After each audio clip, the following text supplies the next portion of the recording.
नमस्कार साथियों, स्वागत है आप सभी का अंकित इंस्पायर्स इंडिया पर। मैं हूं अंकित अवस्थी और आप हैं मेरे साथ में किसी के बिकने की खबर सुनने के लिए। बिक कौन रहा है? पाकिस्तान की एयरलाइंस बिक रही है और क्यों बिक रही है उसके पीछे का बड़ा कारण आज आपको हैरान कर देगा।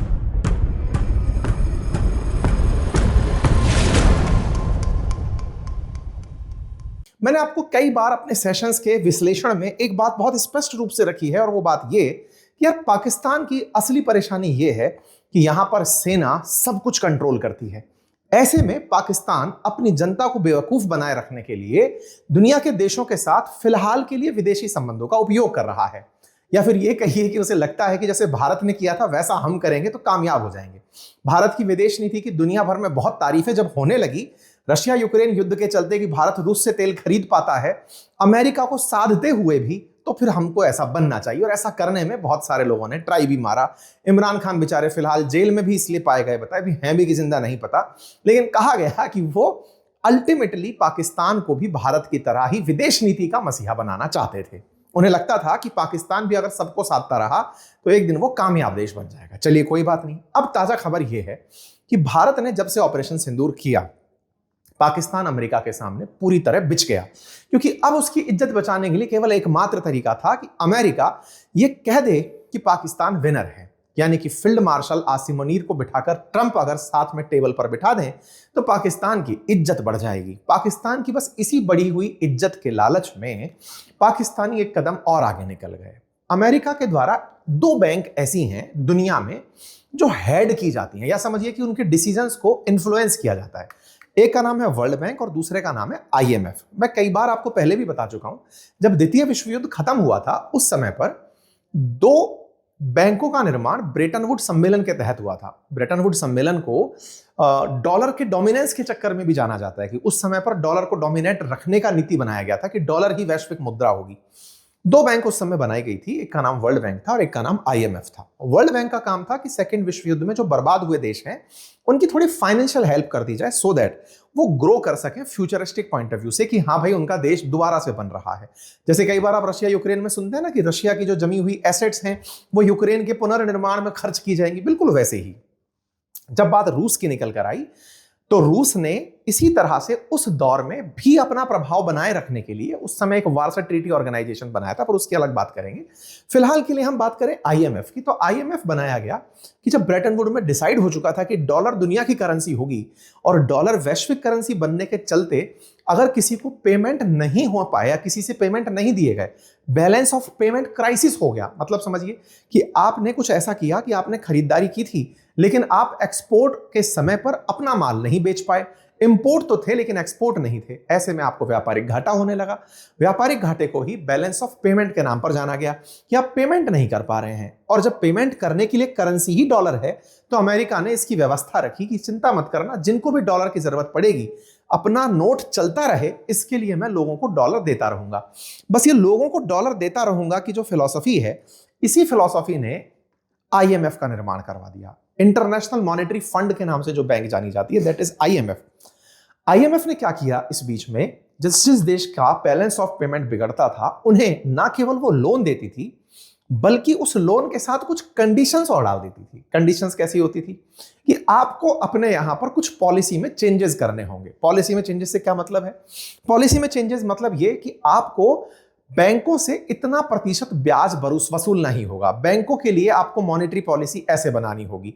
सरकार को टैक्सेशंस में इतनी कटौती करनी होगी, और तो और आपको कुछ सरकारी संसाधन बेचने होंगे। यह काम करना डिसाइड किया था IMF ने। अगर IMF किसी भी देश को लोन दे रहा है तो वो कहता है कि समझे आपको लोन की जरूरत क्यों पड़ी? बोले सर क्यों पड़ी? क्योंकि तुम्हारे पास एक्सपोर्ट करने के लिए कुछ नहीं था, खरीदने के लिए डॉलर देना था, डॉलर हम लोग दे रहे हैं, तो पैसा लौटाओगे कैसे? कुछ तो गिरवी रखोगे। अब चूंकि तुमसे हम गिरवी नहीं ले रहे हैं क्योंकि दुनिया में बहुत विरोध हो जाएगा, इसलिए एक काम करो, गिरवी को अपनी जगह रहने दो, तुम बस हमारी कही बातें मान लो। और इन्हीं बातों में सबसे ऊपर आता है डिसइन्वेस्टमेंट, जिसे कहते हैं विनिवेश, यानी कि अपने देश की करेंसी, अपने माल को बेच देना विनिवेश कहलाता है। अब साहब माल बेच देना विनिवेश कहलाता है, इससे क्या मतलब है? साथियों, पाकिस्तान अपना माल बेच रहा है पाकिस्तान एयरलाइंस, और पाकिस्तान एयरलाइंस बेचने का बड़ा रीजन बना है IMF। जी हां साथियों, पाकिस्तान की सरकारी जो एयरलाइंस है वो बिकने जा रही है आईएमएफ को कर्ज ना चुका पाने के कारण, आईएमएफ की पॉलिसीज को ना अपनाए जाने के कारण। अब आप पूछेंगे कि सर पाकिस्तान इंटरनेशनल एयरलाइंस बिक जाए, इसमें हमारा क्या लाभ है? पाकिस्तान इंटरनेशनल एयरलाइंस ने साथियों, जिस पाकिस्तान ने यह ख्वाब पाला था कि वो भारत का विदेश नीति में मुकाबला करेगा, आपको जानकर आश्चर्य होगा कि उसी विदेश नीति को सबसे ज्यादा चूना अगर किसी ने लगाया तो वो पाकिस्तान इंटरनेशनल एयरलाइंस थी। आप पूछेंगे वो कैसे? काफी सारे किस्से हैं, उनमें से कुछ किस्से मैं आज आपके सामने रखूंगा, जिनमें से एक किस्सा तो बड़ा अजीब है। वो ये कि एक समय पर इनके यहां पर जो पायलट्स थे उनके 60% जो पायलट के लाइसेंस थे वो फर्जी पाए गए थे। हद ये थी कि इनको इनके पायलट्स के फर्जी लाइसेंस के चलते अमेरिका और यूरोपियन देशों ने अपने ऊपर उड़ने से मना कर दिया था कि पाकिस्तानी एयरलाइंस हमारे यहां नहीं आ सकती। बड़े ही जबरदस्त किस्से हैं। तो चलिए थोड़ा पाकिस्तान इंटरनेशनल एयरलाइंस का इतिहास बताते हुए मैं आज की स्थिति को विस्तार से आपके सामने रखूंगा। बताऊंगा कि ये जो कहानी आपके सामने आज बताई जा रही है, पाकिस्तान में इसे भी बड़ा पॉजिटिव तरीके से पीआर किया जा रहा है कि हम पाकिस्तान एयरलाइंस नहीं बेच रहे, देश के लिए कुछ काम कर रहे हैं। क्या है पूरी कहानी, चलिए विस्तार से समझते हैं। चर्चा करते हैं पाकिस्तान इंटरनेशनल एयरलाइंस की, वो एयरलाइंस जिसे कभी एशिया में लीडिंग एयरलाइंस माना जाता था। साथियों कहा जाता है कि 1945 के अंदर मोहम्मद अली जिन्ना ने एक बिजनेसमैन जिसका नाम था मिर्जा अहमद इस्फानिया और अदीम जी हाजी दाऊद, इसके साथ मिलकर के एक ओरिएंट नाम की एयरलाइंस शुरू करवाई थी, जिसकी पहली फ्लाइट कोलकाता से उड़ी थी अक्टूबर 1946 के अंदर। यह एक मुस्लिम ओन्ड पहली ब्रिटिश इंडिया के अंदर एयरलाइंस हुआ करती थी। पूरी दुनिया के अंदर यह पहली मुस्लिम ओन्ड एयरलाइंस कहलाई थी, ओरिएंट एयरलाइंस। यही ओरिएंट एयरलाइंस जब पाकिस्तान बना था तो पाकिस्तान सरकार के द्वारा ओन्ड जो एयरलाइंस थी उसके साथ मिलकर के पाकिस्तान इंटरनेशनल एयरलाइंस के नाम से जानी गई थी। साथियों ये जो ओरिएंट एयरवेज था इसने काफी सारे मुकाम हासिल किए थे, जिनमें से पहला मुकाम कहा जाता है कि ये उस समय जब बांग्लादेश और पाकिस्तान एक हुआ करते थे, उस समय पर इसने अपने यहां से निकलकर लंदन, कायरो, रोम की सर्विस की थी। कहा जाता है कि यहां से उड़कर दूसरी जगह जाने वाले देशों में ये पहली इंटरनेशनल सर्विस थी। साउथ एशिया से पाकिस्तान जैसे देश से निकल करके इंटरनेशनल सरकारी वेब जो फ्लाइट्स थी वो ट्रेवल कर रही थी। कहते हैं कि सेकंड एशियन एयरलाइंस बनी थी जो कमर्शियल एयरक्राफ्ट बोइंग 707 को यूज कर रही थी।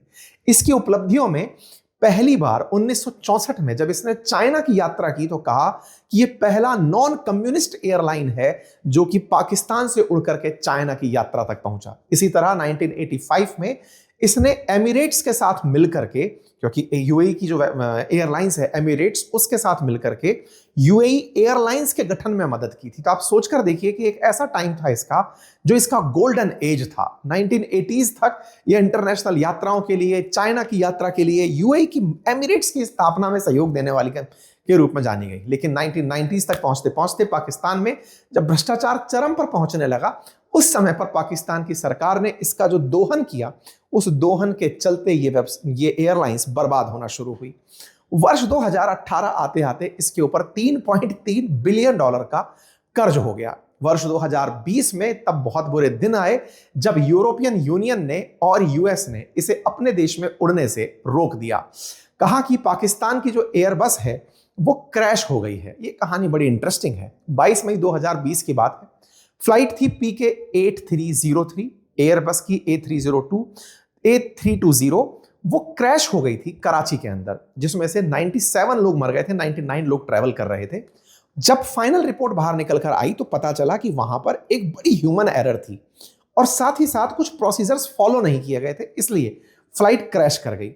जब पाकिस्तान ने इस बारे में जांच बिठाई, 1 महीने बाद पता चलता है कि पाकिस्तान के एविएशन मिनिस्टर खुद कहते हैं कि हमारे 860 जो पायलट्स हैं उनमें से 262 पायलट्स तो ऐसे हैं जिनके पास लाइसेंस ही फेक है, यानी कि वो हवाई जहाज उड़ा तो रहे हैं लेकिन उनके पास उड़ाने का लाइसेंस नहीं है। इसके चलते PIA ने उस समय पर, यानी पाकिस्तान इंटरनेशनल एयरलाइंस ने अपने 434 पायलट्स में से 150 पायलट्स को तो जमीन पर बिठा दिया कि भैया अब मत उड़ना, अदरवाइज कराची जैसे क्रैश हो जाएंगे। अब आप सोचकर देखिए, ये इंटरनेशनल एयरवेज जो कही जाती थी कि लंदन उस समय हुआ ही 1960s में हुआ ही, 64 में जाकर के ये चाइना हुआ ही, उनमें कितना डर बैठ गया होगा कि पहले ही बदनाम है ये सारे आतंकी, जाकर के अमेरिका में 9/11 जैसा हमला करने के लिए, और अब ये लोग हमारे ऊपर से उड़ेंगे तो कराची की तरह अगर हम पर गिरा दिए तो क्या होगा। बड़ी अजीब अजीब किस्से हैं इसके, और उन किस्सों में एक किस्सा ये निकल कर आया कि यूरोपियन यूनियन ने अपनी एविएशन एजेंसी के कहने पर इसका बैन कर दिया कि आगे से इसको हम अपने एयर स्पेस में नहीं उड़ने देंगे। अर्थात यूके और यूएसए ने मिलकर कहा कि हम इसे अपने एयर स्पेस से नहीं उड़ने देंगे, और इस काम के लिए जिम्मेदार ठहराया पाकिस्तान के फर्जी लाइसेंस को। यूके ईयू ने जब बैन किया तो यूएस निकल कर आया और उसने कहा कि हम इसे अपने ऊपर से भी नहीं उड़ने देंगे। तो वर्ष 2020 में पाकिस्तान इंटरनेशनल एयरलाइंस पूरी तरह इंटरनेशनली यूरोप या वेस्टर्न वर्ल्ड में उड़ने के लिए बैन कर दी गई। लेकिन फिर क्या था, समय बीतता गया, पाकिस्तान ने सब जगह कटोरा फैलाया, आईएमएफ की तरफ से लोन देने की बात आई। मैंने आपसे पहले ही कहा था, आईएमएफ जब कर्जा देता है तो अपनी कुछ कंडीशंस में परिवर्तन करता है, और उन परिवर्तनों में ही इसने ये शर्त रखी थी कि अगर तुम इंटरनेशनल एयरलाइंस को बेच दोगे तो हम तुम्हें उड़ने की इजाजत दे देंगे, हम तुम्हें अपने देश में उड़ने देंगे अगर तुम इसे बेच करके हमें पैसा चुका दोगे। ये हद है आईएमएफ की। खैर, कुछ और किस्से भी जानते हैं, क्योंकि इनके यहां पर फेक लाइसेंस का ही मुद्दा नहीं है, बहुत सारे मुद्दे हैं। इनमें से एक बड़ा इंटरेस्टिंग मुद्दा यह है कि पीआईए के बहुत सारे स्टाफ, चाहे वो पायलट्स हैं या फिर जो क्रू स्टाफ है, वो बहुत बार यूरोप की यात्रा पर जब गए तो वापस लौटकर फ्लाइट में नहीं आए और वहां एक पर्ची छोड़ गए कि थैंक यू पीआईए। अब आप पूछेंगे ये क्या कहानी है। कहानी ये है कि जैसे आपने इतनी बार सुना है इलीगल माइग्रेट करके जाने की, लोग एक जगह से दूसरी जगह बनकर पहुंच जाते हैं, जैसे इन दिनों अमेरिका जिनको अवैध प्रवासी बताकर निकाल रहा है, पाकिस्तान के तो एयरलाइंस के कर्मचारी, क्योंकि सैलरी उन्हें लंबे समय से नहीं मिलती थी, इसके चलते वो दूसरे देश में जब फ्लाइट पहुंचती थी वहां उसी खड़ी करके निकल जाया करते थे। मतलब हद ये होती थी कि सवारियां बैठी हैं, क्रू नहीं आया, पायलट नहीं आया, या फिर कहिए कि पायलट नहीं आया, क्रू घुसा हुआ है, सब वो निकल गया, एक थैंक यू नोट रख करके, थैंक यू पीआईए, आपके कारण मैं इस देश की धरती पर आ गया, अब मैं जा रहा हूं। 7,000 पाकिस्तानी इंटरनेशनल एयरलाइंस के जो एम्प्लॉइज थे उन्हें 2023 में तनख्वाह नहीं मिली थी फाइनेंशियल प्रॉब्लम्स के चलते।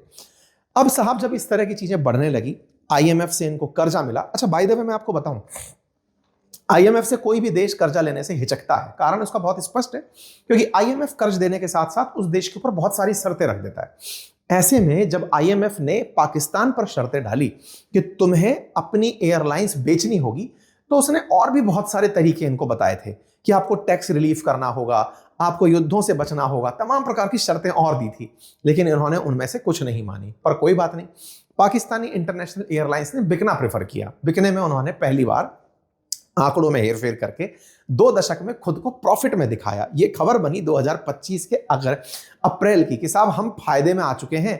और जब कंपनी फायदे में अपना प्रोफाइल दिखाना शुरू करे तो समझिए कि वो कुछ प्लान कर रही है पैसे वैसे उगाने का। जैसे ही ये बात निकल कर आई अप्रैल 2025 में कि पीआईए फायदे में चल रही है, तत्काल प्रभाव से लोगों ने इनसे डिमांड करना शुरू किया कि एक काम करिए ना, अब कम से कम आप इसे बेच दीजिए। इंटरेस्टिंग किस्सा इस समय यह हुआ कि इनको यूरोपियन यूनियन और अमेरिका से जो उड़ने में बैन मिला हुआ था, यूरोपियन यूनियन ने इन्हें परमिशन दे दी कि चलो ठीक है, अब तुम यूरोप के ऊपर उड़ा सकते हो। इन भाई साहब ने एक तगड़ा खेल कर दिया पाकिस्तानियों ने, क्योंकि आतंकी माइंडसेट के लोग हैं। इन्होंने फ्लाइट बनाई और बना करके एफिल टावर को निशाना बनाते हुए दिखाई कि Paris we are coming today. अब भाई साहब वी आर कमिंग टुडे जैसे इन्होंने दिखाया, लोगों ने सोशल मीडिया पर सवाल कर लिए कि क्या फिर ये एफिल टावर पर आतंकी हमला करने वाले हैं? भाई 9/11 जैसा हमला करने वाले क्या पाकिस्तानी ये हरकत करने वाले हैं? आप पूछेंगे पाकिस्तानियों ने 9/11 थोड़ी किया था। भाई ओसामा बिन लादेन पाकिस्तान में ही पकड़ा गया था, एटबाबाद के अंदर। अब ये पाकिस्तानियों की सह से ही तो था। इस बात के ऊपर सरकार को इतना शर्मिंदा होना पड़ा कि सरकार ने जांच बिठाई कि अल्टीमेटली ये एडवर्टाइज बनाया किसने है। इनके किससे अनंत है, मतलब इस तरह का है कि पाकिस्तानी एयरलाइंस का कैबिन क्रू मिस हो जा रहा है। इनके किस्से इतने हैं कि पाकिस्तान को अंतर्राष्ट्रीय स्तर पर जो विदेशी संबंधों में महारत हासिल करने का वो चढ़ा था, बुखार चढ़ा था, वो पीआईए हर बार उतार देता था। परिणाम ये निकला कि पाकिस्तान को अपनी पीआईए को बेचने का निर्णय करना पड़ा, क्योंकि आईएमएफ लगातार उनसे एक ही बात कह रहा था कि आप इसे बेचिए। अब पाकिस्तान ने इसे भी बड़ा शोकेस मॉडल बना दिया। क्या किया? यहाँ के प्रधानमंत्री कहते हैं कि साहब हम इसे बेचेंगे, लेकिन उसके लिए बोली लगवाएंगे और बोली लगवाकर उसे टीवी के सामने लाएंगे। मतलब आप सोचिए कि इनकी एक सरकारी कंपनी नीलाम हो रही है, नीलामी की प्रक्रिया को पारदर्शी रखना प्रधानमंत्री अपनी उपलब्धि बता रहे हैं। बकायदा इसके लिए उन्होंने 4 बड़े बिडर्स को बुलाया है। अब आप में से कुछ लोग कहेंगे कि सर ये हाल तो हमारे देश में भी होता है, सरकार हमारे देश के अंदर भी डिसइन्वेस्टमेंट करती है। बिल्कुल सही कह रहे हैं, सरकार का काम कमाना है ही नहीं, डिसइन्वेस्टमेंट करके पैसे जुगाड़ना, राजस्व इकट्ठा करना, सड़कें निर्माण करना, लोगों की सहूलियत करना, ये हर सरकार का काम है। पाकिस्तान को इस बात पर ब्लेम नहीं दिया जा रहा कि साहब वो ऐसा बिडिंग क्यों करवा रहे हैं या फिर बेच क्यों रहे हैं। सवाल ये है किसके दबाव में? दबाव है आईएमएफ का। आईएमएफ से क्या दबाव है? पिछले साल जो इन्होंने $7 बिलियन का कर्जा लिया था, उसकी 5 शर्तें जो पूरी करनी थी बेहर मिनिमम, उसमें से ये मात्र 2 ही पूरी कर पाए। इन्हें विनिवेश करने की कहा गया था कि तुम्हें इसकी बकायदा मंत्री बनाया भाई इन्होंने डिसइन्वेस्टमेंट का, कि तुम्हें सरकारी संपत्तियां बेचने के लिए एक मंत्री बनाना है। इनसे कहा गया था सरकारी संपत्ति बेचकर पैसा इकट्ठा करके हमें चुकाओगे। $7 बिलियन तभी मिलेगा तुम्हें जब तुम संपत्ति बेच करके हमें दिखाओगे कि हाँ हम नियत रखते हैं पैसा चुकाने की। ठीक है, पाकिस्तानी प्रधानमंत्री इसे दिखा ऐसे रहे हैं कि हम तो साहब देश की तरक्की के लिए काम कर रहे हैं और हम पर करप्शन के चार्जेस ना लगे, इसलिए हम ट्रांसपेरेंसी रख रहे हैं। अब आप पूछेंगे कि साहब ट्रांसपेरेंसी रखने के लिए तो अच्छी बात है, देखिए कितनी बड़ी बात है, कुछ देशों को सीखनी चाहिए। बिल्कुल सीखनी चाहिए, लेकिन यहां पर एक खेला हो रहा है, और खेला क्या हो रहा है मैं अब आपको वो बताता हूं। असल मायने में इन्होंने ट्रांसपेरेंसी के नाम पर जिन कंपनीज को इनवाइट किया है, उन कंपनीज में एक नाम बहुत ज्यादा चर्चा में चल रहा है, और वो नाम है फौजी फर्टिलाइजर कंपनी लिमिटेड। असल मायने में पाकिस्तान के अंदर 4 कंपनियां इस समय बिड में हैं। एक का नाम है लकी सीमेंट, दूसरे का नाम है एयर ब्लू, तीसरे का नाम है आरिफ हबीब, और चौथे का नाम है फौजी फर्टिलाइजर कंपनी लिमिटेड। ये जो फौजी फर्टिलाइजर कंपनी लिमिटेड है ना, ये इनकी सेना की कंपनी है। असल में क्या है कि पाकिस्तान के अंदर फौजी फाउंडेशन चलता है, जो कि इनका सबसे बड़ा कॉर्पोरेट हाउस माना जाता है। पाकिस्तान में जैसे अपने देश के अंदर टाटा को सबसे बड़ा कॉर्पोरेट हाउस, अंबानी, बिड़ला, इनको माना जाता है कि भाई बड़े घराने हैं, बड़ा व्यापार करते हैं। ऐसे ही पाकिस्तान के अंदर जो बड़े घराने माने जाते हैं उनमें से फौजी फाउंडेशन है, और फौजी फाउंडेशन के अंदर फौजी फर्टिलाइजर कंपनी लिमिटेड काम करती है। जो फौजी फर्टिलाइजर कंपनी लिमिटेड है ना, ये कंपनी बोली लगाने पहुंच रही है। तो ऐसे में जनता जो कि इमरान खान के भड़काने पर सेना के खिलाफ हो रखी थी, वो कहीं फौज के अधीन जाते हुए पीआईए को देखकर कहीं बौखला ना जाए। इसीलिए मैं कह रहा हूं कि इनकी अब आने वाले समय में जो जासूसी करने वाली जो सेना है, या फिर जो आतंकी पैदा करने वाली सेना है, अब वो हवाई जहाज उड़ाया करेगी, और हवाई जहाज के साथ साथ वो अपने सारे मुकाम हासिल करती चली जाएगी जो उनके निहित उद्देश्य है आतंक को वैश्विक रूप से प्रसारित करने का। खैर, फिलहाल के लिए चूंकि वो कंपनी यहां पर बिडर बनकर आई हुई है, तो उसके चलते ही सारे सवाल निकल कर आ रहे हैं। आपको जानकर आश्चर्य होगा कि आसिम मुनीर, जिसने पूरी तरह से पाकिस्तान को अपने अधीन करने की प्लानिंग की हुई है, उसी का बनाया हुआ एक क्वार्टर मास्टर जनरल होता है। वो क्वार्टर मास्टर जनरल इस फौजी फर्टिलाइजर का हेड है, जो कि यहां पर बोली में पहुंच रहा है। संभावना है कि वो बोली जीत भी जाए और पाकिस्तान में सेना की ही एक कंपनी के पास में इनकी पाकिस्तान इंटरनेशनल एयरलाइंस आ जाए। कुल जमा अर्थ यह है कि पाकिस्तान बिक रहा है, और ऐसे में बिकने का बड़ा कारण जो है वो आईएमएफ की लोन चुकाई है। ऐसे में पाकिस्तान ने कुछ महीने पहले ही जुलाई में अपने यहाँ की एलएनजी को, जो सरकारी कंपनी के पास थी, उसे डिसइन्वेस्ट किया था। ऐसे ही थोड़े दिन पहले गोल्ड माइंस जो रैको डिग थी, इसको इन्होंने डिसइन्वेस्ट किया था। कुल मिलाकर के विनिवेश कर रही है पाकिस्तान सरकार, जो कि गलत नहीं है। फिर से मैं एक लाइन बोल दूं, आप में से कुछ लोग हो सकता है ये कहें भारत सरकार भी तो ऐसे करती है, एनटीपीसी, ओएनजीसी, तमाम कंपनियों के अंदर ऐसा होता है। बिल्कुल सही कह रहे हैं आप। कारण क्या है वो सबसे इंपॉर्टेंट है, इसका इंटेंट क्या है, कर्ज चुकाना या फिर अपने देश में तरक्की लाना। क्योंकि सरकार का काम होता है नवाचार करते हुए पुराने धंधों को बेचते चले, नए धंधों में जहां पर कैपिटल बहुत लगता है वहां पर खुद निवेश करें। जैसे भारत ने अब स्पेस पर पूरा ध्यान दिया हुआ है, स्पेस में नई कंपनियों को लाने का प्रयास किया जा रहा है, बिल्कुल यूएस में जैसे होता है। वहां पर नासा अब अर्थ की ऑर्बिट में जाने वाली सैटेलाइट्स नहीं छोड़ता, वो केवल और केवल इंटरप्लैनेटरी सैटेलाइट्स को ही लॉन्च करता है। कहता है कि बाकी जो सैटेलाइट्स हैं वो प्राइवेट प्लेयर्स छोड़े, हम इसको छोड़ के आगे बढ़ रहे हैं। तो सरकार कैपिटल इंटेंसिव काम करे, बाकी काम औरों के लिए छोड़ दे, ये डिसइन्वेस्टमेंट का मेजर रीजन होता है। लेकिन पाकिस्तान है जी, पाकिस्तान के बारे में तो आप क्या ही कह सकते हैं। फिलहाल के लिए इतना ही। जानकारी पसंद आई हो तो साथियों से साझा करें, चैनल पर नए हैं तो सब्सक्राइब कर लें। मेरा ये जो फिलहाल आप नया पैटर्न देख रहे हैं सेशन का, ये कुछ कारण है, ऑफिशियल पर्पज से मैं कहीं बाहर हूं और ऐसे में आपको बोर्ड के सामने दिखाई नहीं दे रहा हूं, जल्दी ही दिखाई दूंगा और बेहतरीन तरीके से विश्लेषण करेंगे। तब तक के लिए चैनल पर बने रहिए, साथियों से साझा करिए। धन्यवाद। स्पेशल एसएससी बुक लॉन्च हो चुकी है, जिसमें पूरी तरह से history, geography, polity, economy, SSC के लिए जो जीके की किताब है वो बहुत ही खूबसूरत अंदाज में बनकर आई है। उसे आप अवश्य एक बार पढ़ें। गागर में सागर काम है, एक ही किताब से आपके सारे प्रश्न बन जाएं, इस तरह से हमने आपके लिए मेहनत की है। पुस्तक के लिए आप अपनी पाठशाला एप्लीकेशन से ऑर्डर कर सकते हैं। फिलहाल के लिए इतना ही। और हाँ, अपनी पाठशाला पर हिस्ट्री, ज्योग्राफी, पॉलिट, इकोनॉमी के तमाम कोर्सेज भी उपलब्ध हैं। आप उन्हें भी अवश्य चेक करें। आपका समय शुभ हो। बहुत बहुत धन्यवाद।